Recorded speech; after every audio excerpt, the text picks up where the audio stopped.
Hello, this is Gregory Carr, a member of the Elgin Breakfast Rotary Club.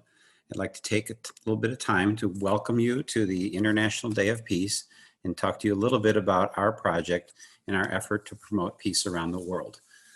The Rotary Club became aware of a program to position peace poles around the world that have the saying, "May peace prevail on earth."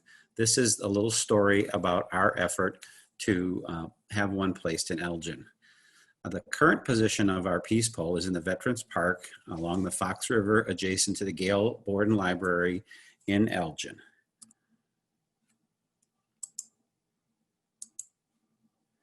The history is the peace prayer authored with the stanza, "May peace prevail on earth" by Masahisa Goi of Japan in 1955. Mr. Goi's passing, the peace poles began to appear in Japan in the early 1980s. The first was to appear in 1986 in California, and to date, over 100,000 peace poles are positioned around the world in various locations. The significance of the peace pole is that it should be placed in a site of some sort of reverence or community gathering, and it should have the words, "May peace prevail on earth," on multiple sides in various languages, in the host nation's language and in other chosen languages. Additional translations on various parts of the world have been added. Usually made of wood, but can be made in any material. The tallest is in Janesville, Wisconsin, at the site of a former KKK rally, which has a significance of maybe healing for that particular community. This is one that's in Ghana, on Mount Everest, at the base, not on the top, at the Great Pyramids in Giza in Egypt, the Khyber Pass in Pakistan, Angkor-Watt in Cambodia, in Uruguay. So the Elgin Breakfast Rotary Peace Pole, we wanted it to be a little different. We want it to be lasting and have significance in meaning in terms of its place and how its message is conveyed. So I first thought that we should have this as a vessel, and to pay homage to the river, we used river stones. The sayings are in English and in 3 other communicative languages. This is a sketch of the initial drawing of the peace pole. It's going to be made out of titanium. We put a temporary peace pole at the location in the Gale Borden Library prior to the fabrication of the permanent one.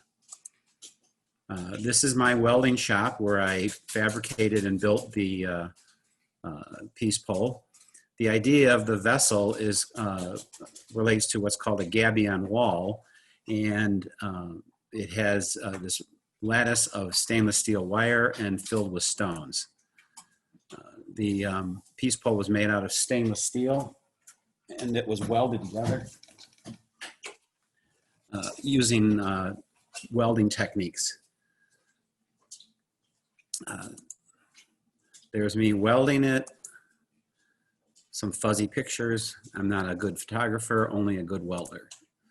The sayings that we used was "May peace prevail on earth" in English, Native American language, Braille, and the international symbols of peace. We sandblasted the 2-letter country code in rocks to be added to the inside of the peace pole. These are some of the letters during fabrication. How I used the mill device to position the borings for all the letters. These are the letters and symbols in place as the panels are fabricated.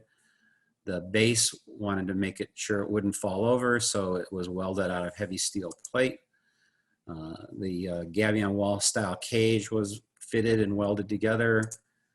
I applied the panels, and then you see the lettering on the sides. These are 2 of our Rotarians when we placed the peace pole at its location and filled it up with rocks. It was, of course, a rainy day and it was a lot of work, but we got it done. Here is the peace pole in place now, and there is a nice plaque there talking a little bit about the peace pole and its dedication back in May of 2017. You can see the Braille on one side and the English on the front, the international symbol on the back, and the Algonquin Native American language on the other side. And there's me in front of the peace pole.